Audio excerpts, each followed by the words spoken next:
앞에서 크고 존귀한 자니 이는 여호와께서 전에 그에게 아람을 구원하게 하셨음이라. 그는 큰 용사이나 나병 환자더라.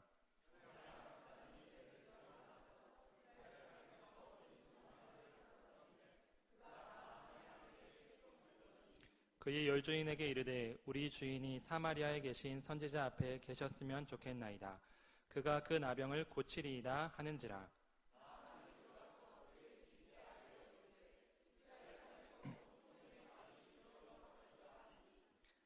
아람 왕이 이르되 갈지어다. 이제 내가 이스라엘 왕에게 글을 보내리라 하더라. 나아만이 곧 떠날새 은 10달란트와 금 6,000개와 의복 10개를 가지고 가서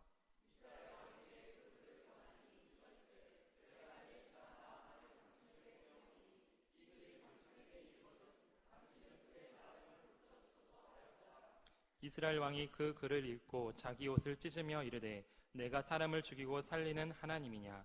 그가 어찌하여 사람을 내게로 보내 그의 나병을 고치라 하느냐? 너희는 깊이 생각하고 저 왕이 틈을 타서 나와 더불어 시비하려 함인 줄 알라 하니라.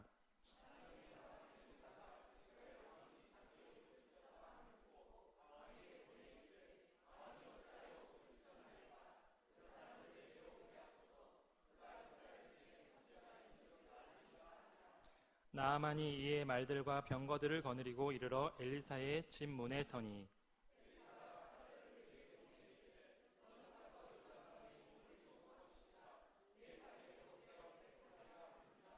나아만이 노하여 물러가며 이르되 내 생각에는 그가 내게로 나와 서서 그의 하나님 여호와의 이름을 부르고 그의 손을 그 부위 위에 흔들어 나병을 고칠까 하였도다.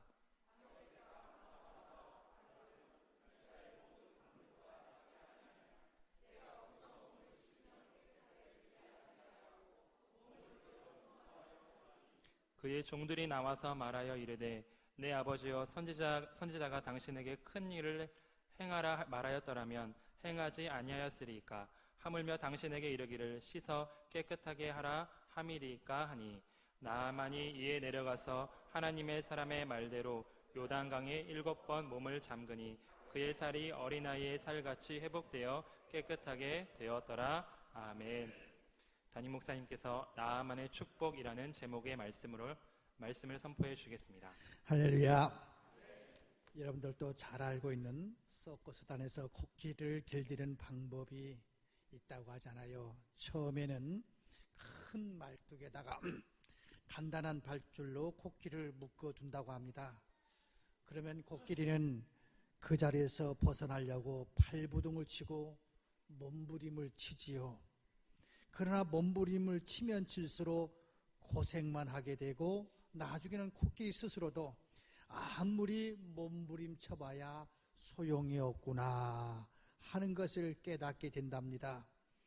코끼리 조련사는 날짜가 지나면서 말뚝을 점점 작게 하고 밧줄을 점점 가늘게 한답니다. 나중에 조련사가 손가락만한 나무에 시로라기 같은 작은 가느다란 줄만 채워도 코끼리는 스스로 생각하기를 내가 아무리 발부둥 쳐봐야 안 되지. 내가 여기서 그냥 요 안에서 10m든 5m든 거기서만 내가 다닐 수 있는 범위야. 몸부림 쳐봐야 칠수록 나만 고생이야 하면서 아예 포기한답니다. 이것이 고정관념의 무서움입니다. 과거에 경험하고 체험하고 느꼈던 것만을 계속해서 생각하다 보면 그 사람의 생각 속에 고정관념이 생깁니다. 다시 말해 낡은 습관과 낡은 사고방식만을 주장하다 보면 생각이 움직이지 않고 한 자리에 고정이 되는 겁니다. 그러다 보면 어떻게 됩니까? 생각뿐만 아니라 행동까지도 한 자리에 고정되고 맙니다. 틀에 박힌 삶을 살 수밖에 없습니다. 우리에게 변화되어야 할 것, 우리가 바꿔야 할 것들이 얼마나 많습니까? 이 고정관념을 바꾸지 아니하면 결코 그 틀에서 벗어날 수가 없습니다. 미래를 향해서 나아갈 수도 없습니다. 새로운 삶을 살 수도 없습니다. 우리의 이 고정관념을 바꾸지 아니하면은 앞으로 한 발자국도 나갈 수가 없을 것입니다. 오늘 본문에 보면은 이 고정관념을 깨트리고 나아가 축복의 삶을 살았던 한 사람을 소개하고 있습니다.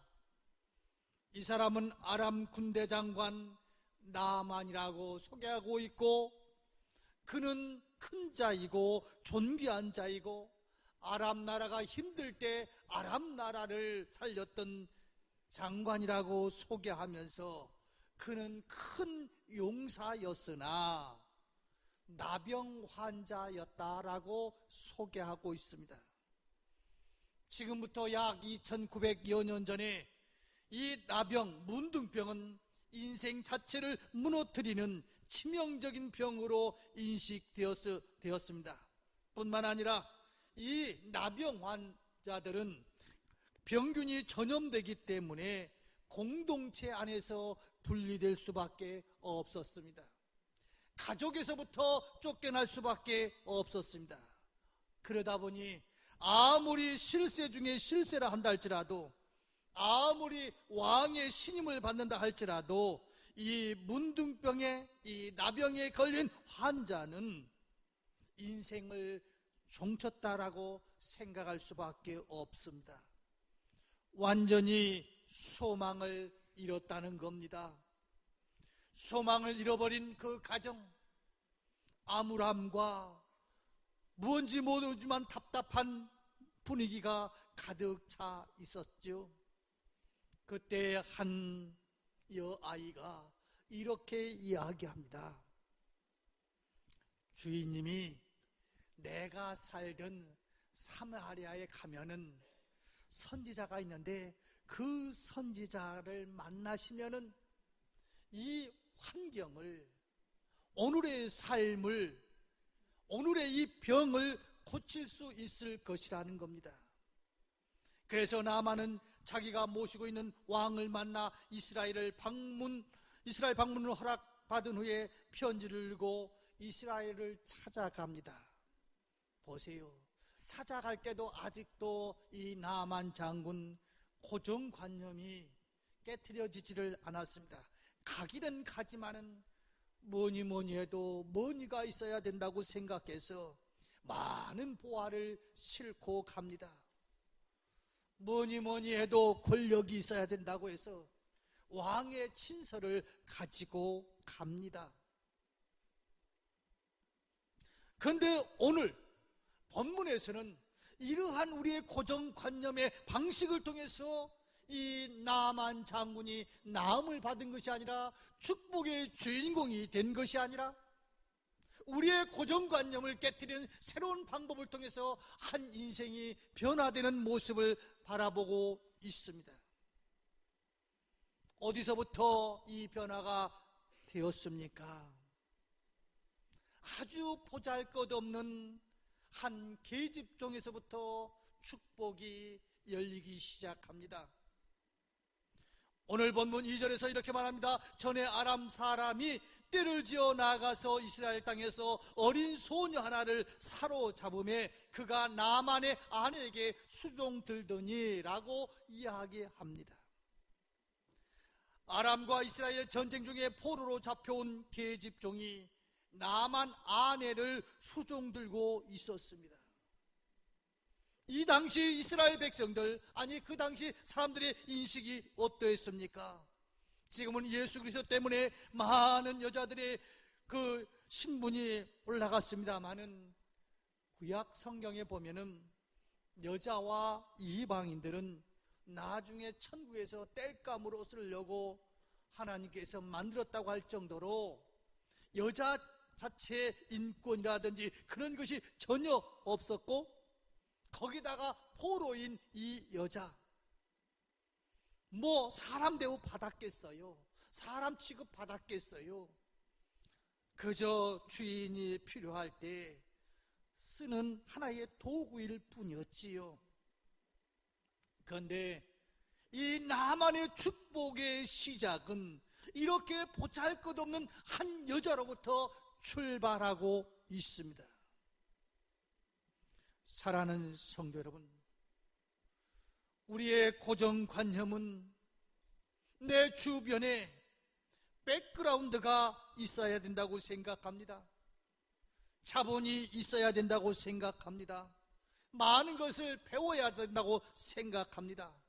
물론 그것이 틀린 말은 아닙니다. 그러나 그것을 깨뜨리는 놀라운 역사가 있습니다. 나와 관계된, 내가 별로 그동안 관심 있게 보지 않았던 바로 옆에 있는 그 사람, 나와 함께 사는 내 아내, 내 남편, 내 자녀를 통해서 하나님의 축복은 시작된다고 하는 말씀입니다. 사랑하는 여러분, 비록 하찮은 계집종에 불과하지만 믿음의 확신을 가지고 살아가는 그녀로 인하여 놀라운 기적이 시작되었다는 것을 잊어서는 안 됩니다. 나만 장군이 문둥병에서 치료받게 된 것도 기적이지만 그가 하나님을 믿게 되고 그로 인해서 아랍 국가의 귀족들 사이에 믿음이 퍼져나간 것을 생각할 때 이 계집종이 행한 일은 굉장한 사역이 아닐 수 없습니다. 그렇습니다. 우리는 믿는 사람이 확실한 믿음을 갖고 한마디 전해줄 때 이것이 계기로 놀라운 하나님의 역사가 진행될 수 있습니다. 우리는 내일부터 99차 여리고 대행진 특별 새벽기도 사순절 기간과 고난주간을 맞이해서 시작하려고 합니다. 하나님의 역사는 어디서부터 시작됩니까? 바로 하나님을 소개하는 어떤 사람을 통해서 이루어지기 시작하는 거예요. 아마 이 자리에 앉아 계신 분들 중에서 새벽 기도에는 나와는 상관이 없다고, 나는 주일날 1시간 와서 앉았다 가면 되는 것이지 그 이상 나한테 요구하지 말라고 하신 스스로에게 이야기하시는 분들이 꽤 있을 것입니다. 물론 우리가 편안할 때는 엘리사를 찾아갈 필요가 없습니다. 아니, 그럴 때는 이 여자가 아무리 이야기한다 할지라도 귀에 들려오지 않았을 것입니다. 축복을 사모하는 사람들은 작은 것 하나, 세미한 음성 하나를 소홀히 여기지 않습니다. 오늘 하나님은 우리를 초청합니다. 너와 나 대화 좀 해보자. 내가 원하는 것 너에게 성령을 통해서 감동을 줄 것이고, 내가 원하는 것 내게 이야기하라. 무엇이든지 구하면은 내가 주리라고. 구하라 그리하면 주실 것이요, 찾으라 그러면 찾을 것이요, 문을 두드리라 그리하면 열릴 것이라고 우리 하나님은 약속하셨습니다. 아무리 사람이 만난다 할지라도 하나님이 주신 언어를 사용하지 않으면은 모릅니다. 가끔 남자들이 깜짝 놀라는 것이 그렇대잖아요. 이 여자가 남한을 위해서 그저 집에 들어오면 여보 갔다 왔어 하고서 뭐 하니까 나를 굉장히 존경하고 사랑하는가 보다 하는데, 어떤 부부 세미나라든지 어디에 가서 상담을 하면은 그거와 정반대 마음의 응어리가 있다고 하지 않습니까? 왜요? 말을 하지 않고 그냥 참아가지고 말을 안 하니까 상대가 알 수 없는 거지요. 물론 하나님이 우리의 마음 모르리야 있겠습니다마는 우리 하나님은 우리를 향해서 나와 대화하자고 이야기하고 있습니다. 나와 만나자고 이야기하고 있습니다. 만남은 축복의 하나님의 선물입니다. 나만은 굉장한 축복을 받은 사람입니다. 그의 인생에서 최대의 절망, 죽고 싶은 절망에서 운명이 완전히 바뀌었으니 얼마나 복받은 사람입니까? 나만은 만남의 복을 받은 사람입니다. 이스라엘과 전쟁에서 사로잡아온 계집종 그 하녀 한 사람으로 인하여 축복의 전환점이 되었습니다. 만일 나만이 이 하녀를 만나지 못했더라면 나만의 운명은 비참한 모습으로 마감될 수밖에 없었을 것입니다. 여기서 우리는 아주 중요한 사실을 발견합니다. 내가 만나고 있는 한 사람, 그 한 사람으로 인하여 내 운명이 완전히 바뀌어질 수도 있다는 사실입니다. 나락으로 떨어질 수도 있고 영화로운 삶으로 바뀔 수도 있습니다. 나만은 계집종을 만났고 계집종으로 인하여 엘리사를 만났고 엘리사를 통하여 하나님을 만났고 하나님을 만남으로 영육간에 구원을 얻게 되는 놀라운 축복 말입니다. 사랑하는 여러분, 오늘 내가 만나는 사람 참으로 소중합니다. 어떤 사람들은 그렇게 이야기하더라고요. 내 머리카락, 못된 성격 지랄 같은 당신 만나고 내 머리카락 새는 거 보라고. 그런데 사실은 자기 성격이 지랄 같아가지고 머리카락 새는 거지 남 때문에 그런 것은 아니잖아요. 어쩌면 세월이 지나가서 그저 머리카락이 셀 뿐이지 다른 사람 때문에 그런 게 아니잖아요. 그런데 우리는 자꾸 남에게 탓을 합니다. 하나님은 우리에게 만남의 축복을 주셨어요. 그래서 조금만 바꾸면은 너무너무 감사한 거 아니겠어요? 나와 살아주는 내 아내가 있고 나와 대화할 수 있는 내 자녀가 있다는 것 얼마나 감사해요. 며칠 전에 얼마 전에 여기 계신 우리 사모님 계신데 만나가지고 제가 이런 이야기를 했어요. 아유, 목사님, 사모님, 저희 교회에 오셨는데 제가 참 자상하지를 못해서 제대로 살펴드리지 못해서 죄송합니다. 제 아내가 저를 향해서 37점을 준 남편입니다. 그랬더니 사모님이 이렇게 말씀하시더라고요. 그거 너무 점수가 짜다고. 그러면서 하시는 이야기가 살아있기만 해도 기본 점수 60점은 얻은 거래요.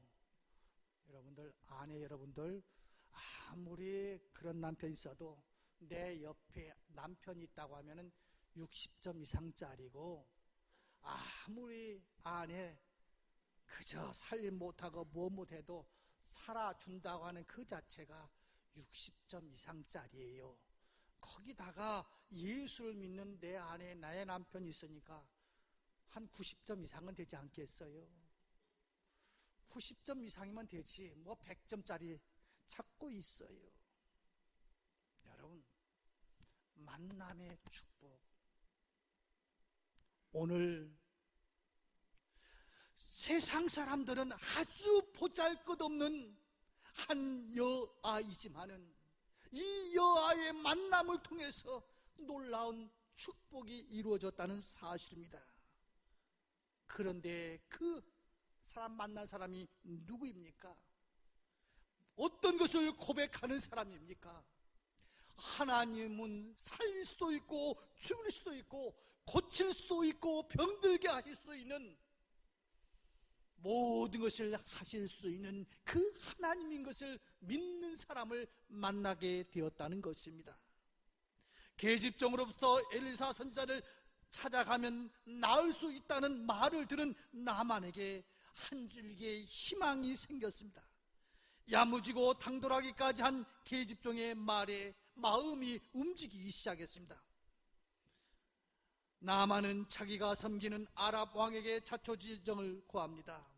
내가 만난 이 여자 아이, 확실하게 자기에게 신뢰를 주면서 그분을 만나라고.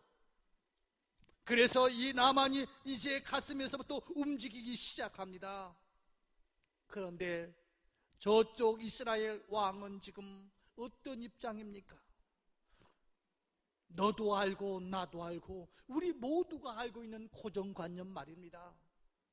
나병 환자 고칠 수 없다고 하는 사실, 나병 문둥병에 걸리면 가족으로부터도 분리되어야 된다고 하는 사실, 이 사실 너도 인정하고 나도 인정하고 우리 모두가 인정하는 건데, 그 병을, 이 진설을 가지고 가는 그 사람을 고쳐내라고 하니 그 속에 깔려있는 정치적인 의도가 있지 않겠느냐는 겁니다. 뭐요? 분명히 못 고칠 걸 뻔할 뻔짠데 고쳐내라고 하니 못 고치면 이제 우리나라를 침공하려고 하는 것 아니겠느냐? 이것 때문에 지금 왕이 통곡할 수밖에 없습니다. 내가 생각하고 있는 이 고정관념 때문에 통곡할 수밖에 없습니다. 뭐니 해도 머니가 있어야 되고, 뭐니 해도 권력이 있어야 되고, 뭐니 해도 인맥이 있어야 오늘 내 삶을 헤쳐나갈 수 있는데, 나는 돈도 없고 권력도 없고 인맥도 없으니 나는 이 나병에 걸려서 죽을 수밖에 없다고 하는 이 고정관념, 왕에게도 있었습니다. 그래서 통곡하고 있는 거예요. 8절을 보면 이렇게 말합니다. 하나님의 사람 엘리사가 이스라엘 왕이 자기의 옷을 찢었다 함을 듣고 왕에게 보내어 이르되, 왕이 어찌하여 옷을 찢었나이까? 그 사람을 내게로 오게 하소. 그가 이스라엘 중에 선지자가 있는 줄을 알리다라고 이야기하고 있습니다. 왕이 해결할 수 없는 문제, 국가가 해결할 수 없는 위기, 인간의 힘으로 해결할 수 없는 절망의 순간에도 하나님의 사람은 두려워하지 않고 있습니다. 오히려 골칫덩어린 그 사람을 내게로 보내라고 이야기합니다. 하나님께서 해결해 주실 것이요, 하나님께서 우리와 함께 하신다는 것을 확신하고 있기 때문에 그렇습니다. 엘리사의 전가를 받고 나만 장군이 엘리사에게로 왔습니다. 그런데 엘리사 선지자는 내다보지도 않습니다. 나만과 그의 부하들에게 나와 보지도 않고 전령을 시켜서 저 요단강에 가서 7번 씻으라고 말만 합니다. 여기에서 우리는 하나님의 사람, 하나님의 자녀들의 당당함을 볼 수 있습니다. 어떤 권세 앞에서 추하게 비굴하게 살아가는 인생이 아니라 하나님 앞에서 당당함. 보세요. 지금 세상에서는 어떤 권력만 있으면은 아나무인격인 인생을 살아가는 사람들 얼마나 많던가요? 지금 사회를 떠들썩하게 하고 있는 인천의 어떤 사람, 그 사람이 해댄 것 때문에 지금 사회가 과연 이렇게 해도 되는가? 막가파식으로 가도 되는가? 이런 언어 구사를 해도 되는가? 무엇 때문에요? 어떤 권력자 밑에 있는 자기가 실세라고 하는 것라고 느껴지게 그렇게 막말을 하는 것 때문에 이 사회의 질서가 깨어지는 안타까운 모습을 우리는 보고 있지 않습니까? 우리는 그런 권세 말고요, 이 세상을 창조하신 하나님, 우리를 살리기 위해서, 우리를 자녀 삼으시기 위해서 예수 그리스도를 십자가에 못 박게 하신 사랑의 하나님이 우리의 아버지가 아니던가요? 그 아버지가 우리를 향해서 이야기하는 것은 너희들은 무엇이든지 구하라, 내가 그러면 응답하리라고 말씀하고 있지 않던가요? 오늘 고정관점에서 뛰어나올 수 있는 길이 무엇입니까? 나는 하나님의 자녀이기에 당당하게 하나님 앞에 나와 구할 수가 있어요. 우리는 내일부터 99차 여리고 대행진 새벽 기도회를 하려고 합니다. 그동안 많은 하나님의 기적을 우리는 체험해 보았습니다. 많은 응답을 우리는 받아보았습니다. 고정관념 속에서 이제 우리는 더 이상 어떻게 할 수 없다고 하는 상황 속에서 하나님 앞에 기도하니 5년, 10년, 20년을 지나오면서 하나님께서 어떻게 해주시는가 하는 것을 우리는 경험했기에 우리는 내일부터 기도하려고 합니다. 두 가지 기도 방법이 있어요. 하나는 울면서 기도하는 사람이 있고 한 사람은 웃으면서 기도하는 분들이 있어요. 울면서 기도하는 사람은 무엇입니까? 어떤 문제, 직면한 문제, 이것이 해결되지 않으면 안 되기에 눈물을 흘리면서 가슴을 치면서 하나님 이것만 해결해 달라고 고백하는 사람이 있는가 하면은 어떤 사람은 미리미리 일어나기 전에 기도하는 분이 있어요. 이런 예화가 있더라고요.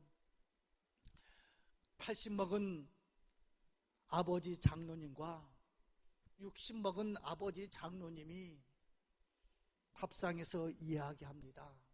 아버님, 아버님, 하나님 은혜 너무 감사합니다.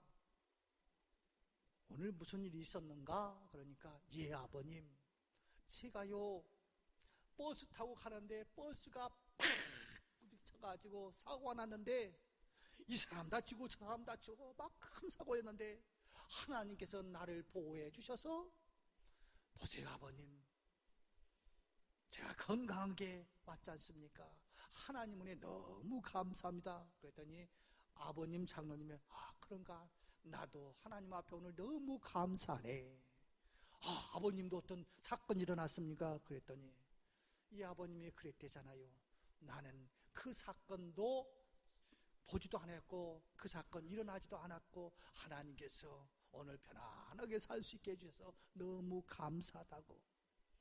어떤 문제가 있어서 기도해서 응답받는 것도 중요하지만 그보다 더 중요한 것은 그러한 것이 없이 살아가는 인생이 더 중요한 것 같아요. 저는 목사로서 중환자실을 갈 때가 많습니다. 그때에 느껴지는 것이 있어요. 자, 저 중환자실에 목사가 가도 아니면 누가 가도 가족들이 가도 잘 의식이 없는 저분, 저렇게 3개월, 6개월, 1년 가는 것이 저분이 바라는 것일까? 또 그분을 섬기는 가족들, 내 부모가, 내 친지가 저렇게 오래 가는 것이 기다리는 소원일까? 여러분들은 어떻습니까? 사람마다 다 다르겠지만은 저는 한 8년 정도를 저희 장모님을 병원에 모시면서 보살펴 봤습니다. 그러면서 느낀 것이 이거예요. 가장 큰 축복은 고통 없이 하나님께서 부르실 때 갈 수 있는 거. 다 가야 되잖아요. 옆 사람 보세요. 다 죽을 사람들 아니요. 어떻게든 다 죽을 사람이라고요. 그거 수술해가지고 몇 개월 더 가나, 고통 없이 가나. 어떤 사람이 그러더라고요. 어떤 의사가 그렇게 책을 써놨더라고요. 몸 건드려가지고 고통스럽게 3년 더 가나, 모르고 3년 더 가나, 죽으나 뭐 비슷하다는 거예요. 여러분, 다른 것도 많이 있지만은 우리 인생의 가장 자녀들한테 보너스를 줄 수 있는 게 뭡니까? 고통 없이 하늘나라 갈 수 있는 것. 병원 신세 지지 않냐고 하늘나라 갈 수 있도록 미리미리 기도하는 것, 어떤 자녀들 보험 들어주는 것보다도 더 큰 거라고 저는 생각을 해요. 우리 한번 미리미리 그때 가서 하지 말고 30대, 40대, 50대 괜찮아요. 일찍부터 하나님, 어차피 내 인생 죽을 건데 죽음의 유정의 미를 거둘 수 있도록 저를 인도해 달라고 기도하면 얼마나 좋을까요? 맨날 주세요 주세요 하고 청구서만 하는 게 아니라 마지막 그것뿐만 아니라 아이들 어릴 때부터, 아예 태어날 때부터 결혼을 위해서 기도하고, 그래서 시집 안 가고 장가 가는 아들 딸 보면서 저 왼수 저 왼수 그렇게 지을 게 아니라 미리 기도하는 거 얼마나 좋을까요?